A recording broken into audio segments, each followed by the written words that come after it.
સો hi friends, કેમ છો બધા? મજામાં? શું આજે તમારા માટે હેલ્ધીએસ્ટ પીઝાની રેસિપી છે એ લઈને આવી છું.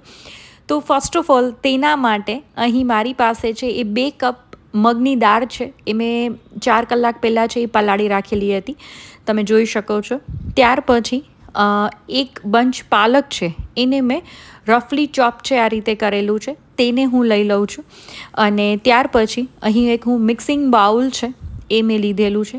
તેની અંદર 1 કપના માપથી અહીં મગની દાળ છે એ હું આમાં એડ કરું છું.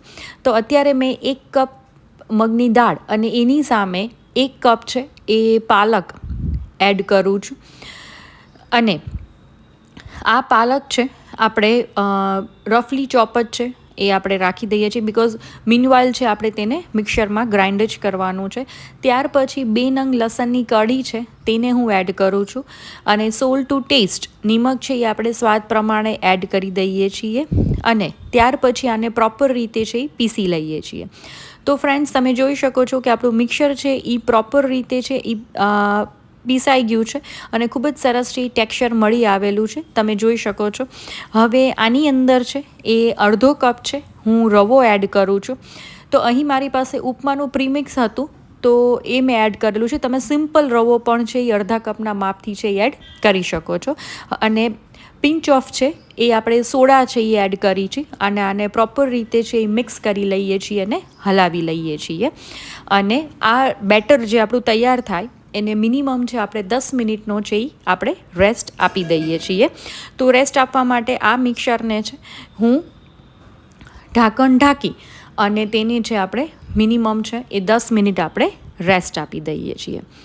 તો ફ્રેન્ડ્સ, આ પીઝા છે એ ખૂબ જ સરસ અને ખૂબ જ હેલ્ધી બને છે. તો તેના માટે જ અહીં મારી પાસે યલો કેપ્સિકમ, ગ્રીન કેપ્સિકમ, પછી રેડ કેપ્સિકમ, ડુંગળી, ટમેટો કેચઅપ, સિઝવાન સોસ, ત્યાર પછી મેયોનીઝ અને ચીઝ ક્યુબ છે એ મેં લીધેલું છે. તમે તમારી પસંદગીના કોઈ પણ ઇન્ગ્રીડિયન્ટ્સ છે એ લઈ શકો છો. ઇવન તમે આમાં કોર્ન છે, બ્રોકલી છે, પનીર છે, તમે કોઈ પણ છે એ લઈ શકો છો. તો આ ઇન્ગ્રીડિયન્ટ્સ છે મેં આટલા લીધેલા છે. ત્યાર પછી એક તવી છે એને હું ગરમ કરી અને તેના ઉપર છે આપણું બેટર છે આ રીતે થોડુંક થીક થઈ જશે આપણે રવો એડ કર્યા પછી. તો ટેક્સચર છે આપણે આ રીતે જોઈએ છે.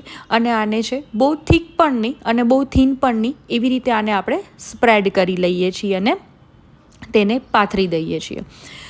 તો ફ્રેન્ડ્સ, તમારા બચ્ચાના ટિફિન માટે છે આ રેસિપી ખૂબ જ સરસ છે. ઇવન તમે ડાયટિંગ ઉપર હોય અને તમને ઈચ્છા થાય કે મને કંઈક ચટપટું ખાવું છે, મને રેગ્યુલર મીલ નથી લેવું, તો તમે આ પીઝા છે એ બનાવી શકો છો.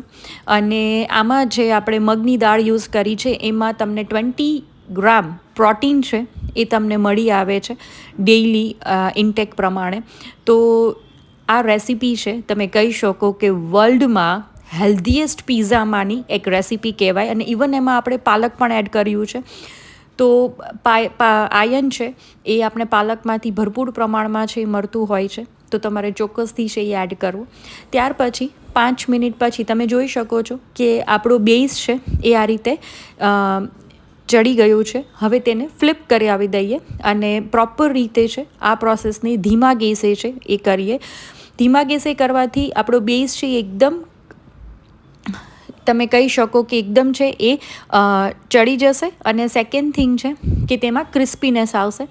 ત્યાર પછી અહીં મેં ઘરનો બનાવેલો ટમેટો સોસ છે એ અત્યારે હું 2 ચમચી છે એ એડ કરું છું. ત્યાર પછી આ સિઝવાન સોસ છે તેને પણ અત્યારે હું 1 થી 1.5 ચમચી એડ કરું છું. અને તેની સાથે જ 2 મોટી ચમચી છે હું મેયોનીઝ છે એ એડ કરી દઉં છું. મેયોનીઝ છે એ ઓપ્શનલ છે, તમે મેયોનીઝ ન ખાતા હોય તો તમે સ્કીપ પણ કરી શકો છો. અને બચ્ચાઓને જો તીખું લાગતું હોય તો તમે સિઝવાન સોસ છે એની ક્વોન્ટિટી પણ ઓછી કરી શકો છો. અને આમાં મેં મારી પસંદગીના છે એ વેજીસ લીધેલા છે, તમે તમારી પસંદગીના કોઈ પણ વેજીસ છે એ લઈ શકો છો. તમે જોઈ શકો છો કે આપણો સોસ છે એ પ્રોપર રીતે છે એ સ્પ્રેડ થઈ ગયો છે. હવે આની ઉપર છે અહીં મારી પાસે ડુંગળીના ચંક્સ છે તો હું એ એડ કરું છું. આપણે છૂટા છૂટા છે એ આપણે ચંક્સને છે એ રાખી દઈએ છીએ. અને આ મેં રોજ લીધેલા છે.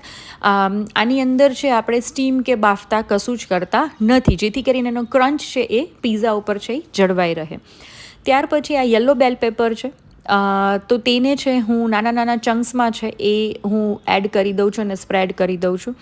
ત્યાર પછી આ ગ્રીન કેપ્સિકમ છે, તો તેને પણ છે આ રીતે હું ચંક્સમાં મોટા મોટા ચંક્સમાં છે સ્પ્રેડ કરી દઉં છું.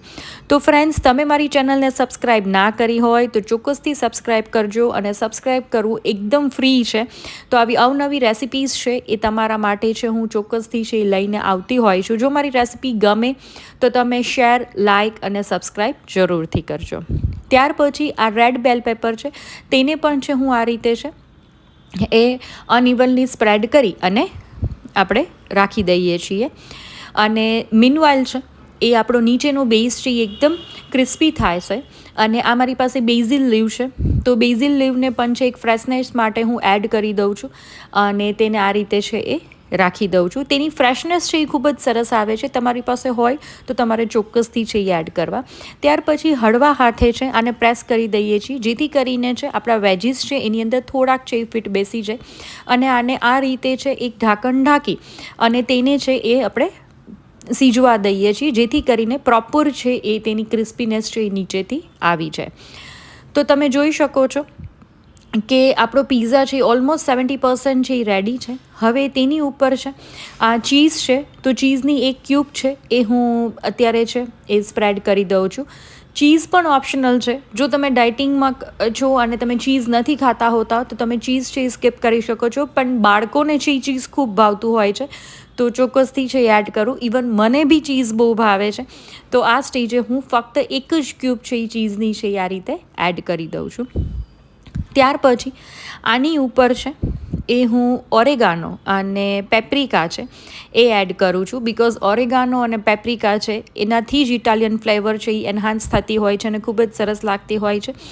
તો એ ચોક્કસથી તમારે એડ કરવા. અને આ પેપ્રિકા છે એ એડ કરી દઈ છે, અને પીઝાને છે એ ફરીથી 2 મિનિટ માટે છે એ ઢાંકણ ઢાંકી અને છે એ થવા દઈએ છીએ, જેથી કરીને ચીઝ પણ થોડુંક મેલ્ટ થઈ જાય અને આપણો પીઝા છે એ આપણો રેડી થઈ જાય.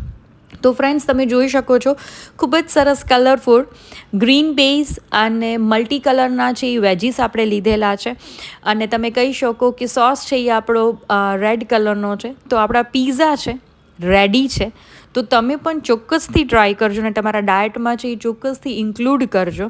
તો થેન્ક યુ ફોર વોચિંગ.